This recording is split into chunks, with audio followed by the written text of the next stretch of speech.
Hi guys, and welcome to the Yarn Junkie podcast. This is episode 85. If this is your first time joining me, welcome. This is where I talk about all the crafts that I do. I'm a knitter, crocheter, sometimes I embroider slightly. But yeah, I'm coming to you from my home in Texas where I live with my husband, our 3 daughters, and mini pets. I have one of them here, my newest little pet. I will pick her up. She will make grunting sound. This is Suki. She is a French bulldog and she's about 5 months old now, I want to say. We got her in September and she was 12 weeks old, so we love her. She's the best. She is very spoiled, and the dogs are not jealous. The older dogs, we have a few older dogs, they're not jealous at all. Lucy definitely loves her and acts like this is her little baby and lets her chew on her ears. Bo loves to steal her toys, and Roger's very indifferent towards her. He acts very aggressively towards everyone, so it's hard to say he's aggressive towards her when he just doesn't like other dogs. But he mostly stays with my daughter in her back bedroom, and he just doesn't like other dogs to come back there, so he'll growl and bark at them and stuff. But not a dog podcast, a knitting podcast. I can't wait to show you guys what I've been working on this past week. I cast on all the things yesterday. I don't have my finished object to show you because I couldn't find it.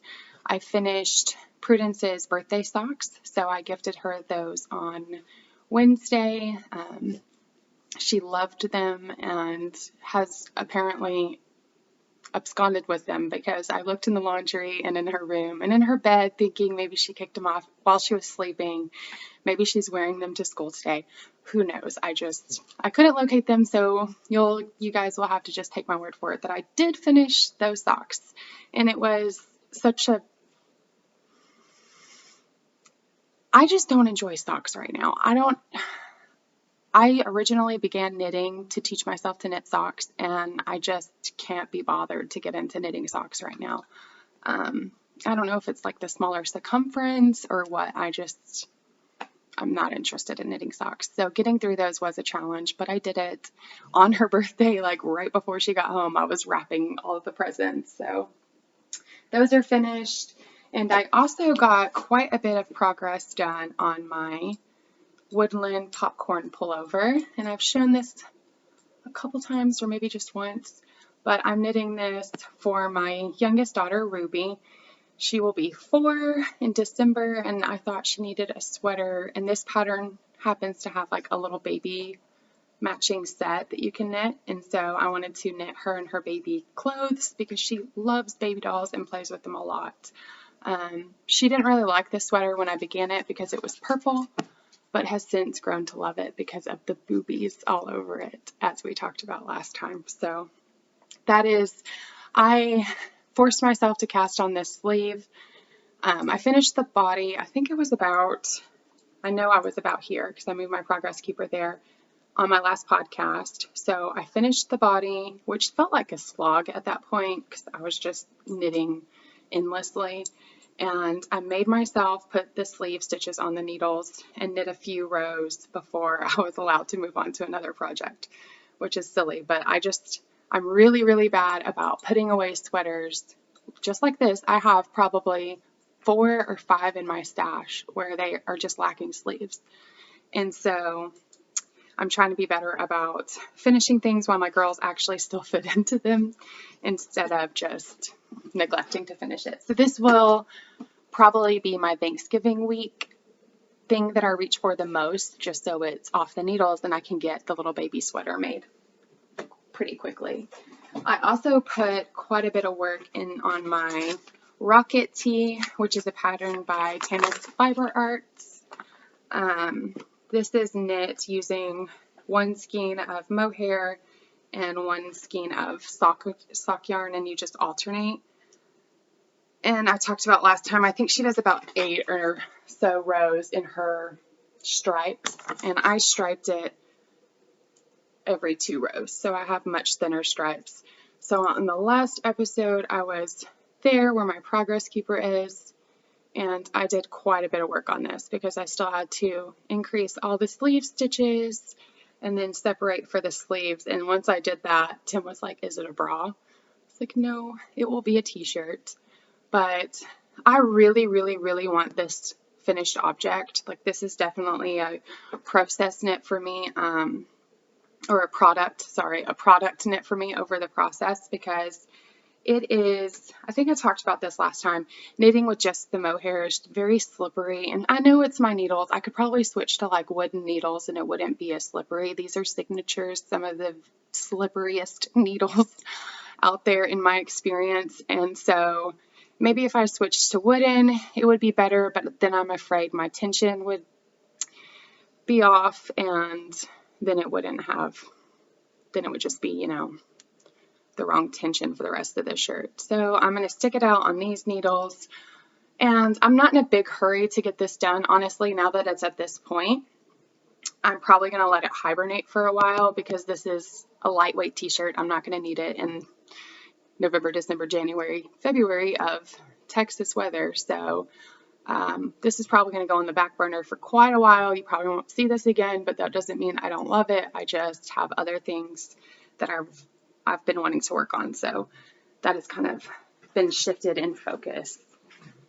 And a lot of the reason is because I'm not enjoying the process of it. The mohair's slippery, and I'm just like, I have to sit there and knit really slowly, so my tension's not off, and my stitches aren't slipping off, but it'll get done because I love, love, love the pattern and the yarn I'm using.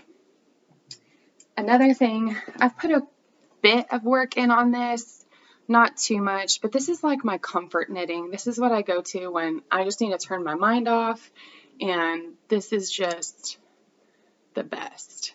This is the Andrea Mowry Shifty Sweater. She kind of alternates and fades her yarn. I'm just using two kind of chromatic.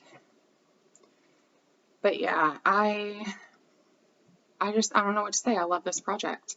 I was there last time, and so I really haven't knit but a few rows on this. But like I said, this is my end of the night project that I just really love it. It's so squishy, and I know I'm going to get a lot of enjoyment out of the finished. I hope that I'm going to get a lot of enjoyment out of the finished object. Because have you guys ever just loved and enjoyed knitting something so much, and then once you get finished with it, you're like, am I going to wear this?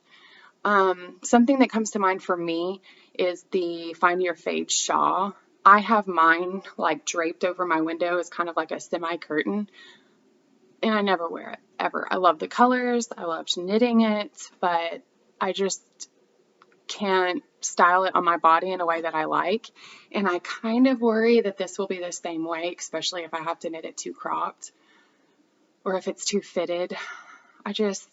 I'm starting to have apprehension there, but I love the knit so much, and I think that even if I don't wear it, Atrella will. She doesn't like knit sweaters. She's not asked me to knit her sweater, but just based off of colors alone, I think that she might wear this. We'll see. But I am getting towards the end of my first skein of 420 yards of yarn, and so that went a pretty long ways since I'm alternating with the spin cycle. But what else have I been working on? I knit this back in, or not knit, I crocheted this back in, I just had the pattern, 1 second.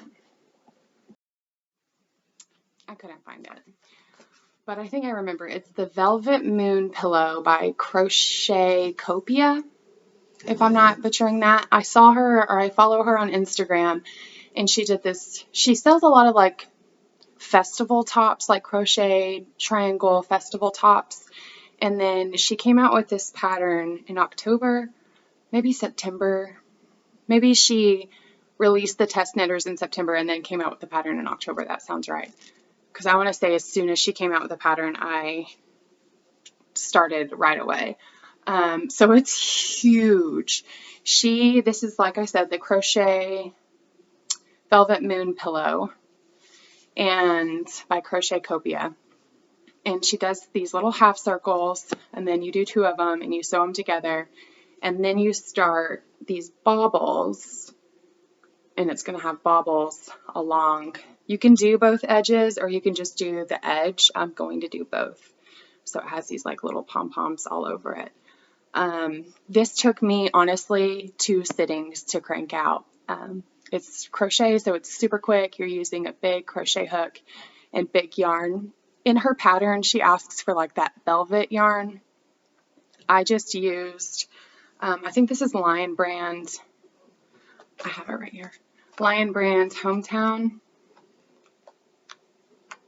And this color is the San Diego Navy. I don't remember the yellow, probably mustard. But I ran out, and then Walmart didn't have any more. I did pick this up at Walmart, and I was super sad, and Tim said just use navy as a border, and I really do like that contrast, so I think it will look super cool once I get done with it. So yeah, I crocheted this back in October, like quickly made the 2 sides and stuffed it, and was super excited to get it done, and then my yarn, I didn't have more yellow yarn, and so that kind of threw a kink in it. I did start it, but I couldn't decide whether I liked it or not, or wanted to order yellow off Amazon or something. But the more I thought about it, the more I was like, I just need to finish that pillow. It's been shoved in the back of my closet so Atrella doesn't see it. Luckily, since she's a teenager now, she goes and hangs out with her friends lots, so I can make things and get away with it. But yeah, her room's super cool and kind of retro, and so I think this will really go in nicely with her decor that she's kind of set up. So that was that, and it was enjoyable to do another crochet project. I used an Addie hook that's size 10 millimeter. Not sure what she asks for in the pattern. I think that I was using the size she asked for in the pattern, and my stitches were way too tight, and I wasn't like enjoying it because I had too much wrist movement, so I sized up my hook. And there are a few holes just because I wanted to make sure to like fully stuff it so you could lay on it and it's never gonna, you know, flatten out. So, but I don't mind. I think it's fine. You can't really see the stuffing. What else? I'm going to take a look at my show notes. I have show notes, and I'm going to try and link as much as I can in the down bar, like a real podcaster. I'm going to do really a lot to just get this more organized, and that way you guys can find the things that I'm talking about, and it's not as much of a guessing game of, oh, that's cute, Amber, thanks, for nothing, because I don't know where to find it. So I did cast on a few things because reasons, and I have no self-control. Like I said, I got the sweater sleeve on the needles, and so that is my Thanksgiving focus. And then this is my spin cycle sweater is my I want to turn my brain off knitting, so I have those covered. But I needed something challenging to knit. I wanted something that my mind was like, hey, I got to figure this out. So I did start. I mentioned that I wanted to start these last week. The Lunar Sweet Luna mitts. Aren't those gorgeous? And this is a pattern by Artenia Leonard,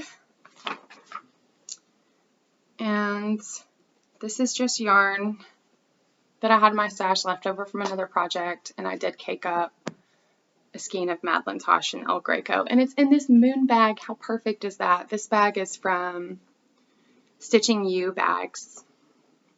So this is how far I am. I know it's not a lot of progress. I just began it yesterday, and I worked through a few rows of the chart. And then I decided this is probably going to be way too big. I think my gauge is off. I did size up. So when I cast on, it tells you to cast on so many stitches. And I cast on with what the pattern recommended and did my knit through the back loop 1 by 1 rib. And then I switched to one size up in needle. And maybe I shouldn't have done that. But I think even my rib is pretty loosey-goosey for my wrists. I do want it to be able to get over my hand. So I pushed pause on this project yesterday because I was like, I don't know if that's going to be way too huge or not, or if that's the right size circumference I need for it to be fitted over my hand. I do really want to knit these. I think what I might do is just knit a plain pair of gloves without color work or anything to kind of size my hands and size my gauge and all of that. Basically a gauge swatch, but a usable gauge swatch, and then add the color work. Because yeah, I really love these. I love the definition that's coming out with that light gray and that dark gray. It's pretty awesome. But yeah, I just worry about my gauge right now. I am wearing a knitted sweater that I knit with my own 2 hands. This is the Pebble Tunic by Joji Locatelli. It's got pockets. I knit it in Camilla Fiber Company in her tweed base, a DK weight yarn. I'll kind of kneel awkwardly so you guys can see how long it is. I knit the smallest size. I do wish I would have knit the sleeves longer. I know some people's preference is for it just to in there so you never have to worry about getting your sleeves dirty, but I would rather it kind of be like that and me just to push up my sleeves because that's what I do naturally anyway. But yeah, I do love it. I wear it a lot. It looks really kind of chic and it's super comfortable, and you know, it's just a beautiful sweater. I could have bought this in a store. But I think that's all. Oh no, I passed this on too yesterday. So after I had the meltdown over my gauge and whether the gloves were going to fit me or not, I organized my stash this week. I'm in the guest room. We had this from, it's like one of those IKEA boxes, but this one happens to be from Walmart, Better Home and Gardens. I had this storing the girls' clothes, but then I moved a dresser in there. And I thought it would work great for my yarn. This is just a card table.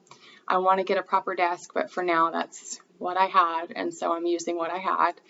And I love it. I love it so much in here. I just want to hang out in here all the time with my yarn, and I have so many more ideas on projects.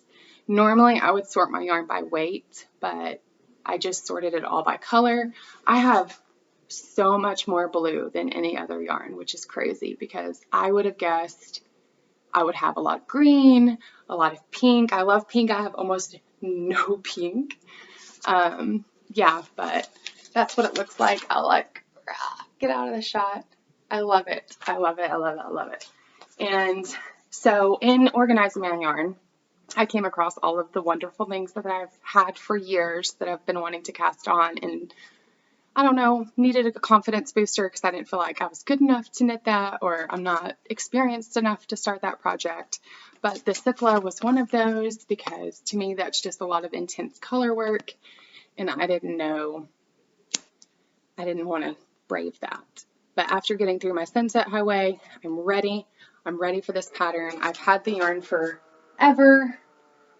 I do not have these skeined up yet, but this is, so where hers is black and white, mine's going to be white and black. So where her black is, mine will be white, and where her white is, mine will be, I say black, this is more like a charcoal gray. So it's primrose yarn in her singles base, and I'm pairing that with this Madeline Tosh, there went my stitch marker, that I've had in the stash forever, and it's really blown out. I need a better light. I'm working on that. But this is, I want to say it's a BFL base because it's kind of a lot fuzzier than this other merino, and it's just different in hand. And I think I remember that when I bought it. I bought this up eons ago, and you know, the label's gone, so I can't confirm what the fiber is, but it is a Madeline Tosh. I do remember that. And yeah, so I began this last night, got through the short row section, and I'm ready to start my color work, but I will not let myself cake up this gray yarn until the pullover, the popcorn pullover, is complete. I won't force myself to knit the baby sweater, but I will make myself finish that sweater just so it's done. So this is my little teaser, and I am thinking about honestly restarting this just because I'm not in love with my short rows on this one, and I don't know if it's just because it's white yarn. It will probably block out. I'm probably just being my own worst critic, but it just seems sloppy to me, and even my increases in this section, it's totally blown out because it's white yarn. You're not going to see that. It leaves something to be desired, and I know it's not my technique because I've done the same on all of my Caitlin Hunter patterns, and I've never experienced quite this. It just seems messy to me. It just looks really, really messy. It doesn't look messy on hers. I'm hoping it will block out, but hers is started in darker yarn, so I don't know. I'm sure it's fine. But yeah, so that's that project. This was going to be my birthday cast on to myself. I just started it a little early. My birthday's in 2 weeks. I mean, I couldn't wait. So I'm really excited to knit this. And I have that living in one of my favorite bags, which is by that crafty little fox. And this is her Pendleton fabric with like a wax bottom and a leather handle. It's super lovely. Like, I use this as a purse. I'll put a little project in here in my wallet and just use it as a purse because I love it so much. But that is all I have for you. I'll throw this in there. I know I've shown this in probably one of the super early podcasts because I'm almost sure I showed it. I put a lot of work in on this. This is a purse that I made, gosh, it had to have been like 2012, 2000, somewhere around there. But this was with acrylic yarn, Vanna's Choice for sure. I loved her yarn back then. And a pink, a yellow, and a green. And I just knit these crocheted these granny squares and sewed them all together to make this little purse. I'm not even sure if I used a pattern. I probably didn't. I probably saw something that inspired me on Pinterest and just made this. But I did put a ribbon in the straps on the stitches. That way it wouldn't stretch out like crochet likes to do. And then I also lined it. I'm telling you guys, like, I put a lot of work in on this. And this, I used to baby wear a lot, and this was one of my wrap scraps. And that was just a nice little memory. The reason why I have this out showing you guys is because while I was doing all of my stash, organization, and cleaning, the baby, my 4-year-old, almost 4-year-old, found this and has been carrying it around with all her little toys and treats inside. And it has been so cute to watch her carry this because, yeah, if I ever do go to Rhinebeck, I'll probably have to carry this because it's just so cool. Like, it's a statement piece for sure. But that is all I have to show you guys. I really enjoyed sitting down and spending some time with you. I will link most of the patterns I talked about in the down bar, so definitely check that out and leave me a comment. Tell me what you're working on. What's your favorite part of Thanksgiving? We're doing Thanksgiving this weekend with Tim's side of the family, and I love Thanksgiving. It's been my favorite holiday since I was a kid. I love the dressing. We don't stuff our turkeys down here in the South. We make this whole pan of cornbread dressing. It is delicious. It is my favorite part of Thanksgiving. I will bring a whole tray, like leftover tray, home with me and just eat it all week and be super happy. So I'm really looking forward to the dressing and, of course, time with family. And I hope you guys are too. Yeah, leave me a comment. Tell me what you're working on. I'll see you next time. Bye.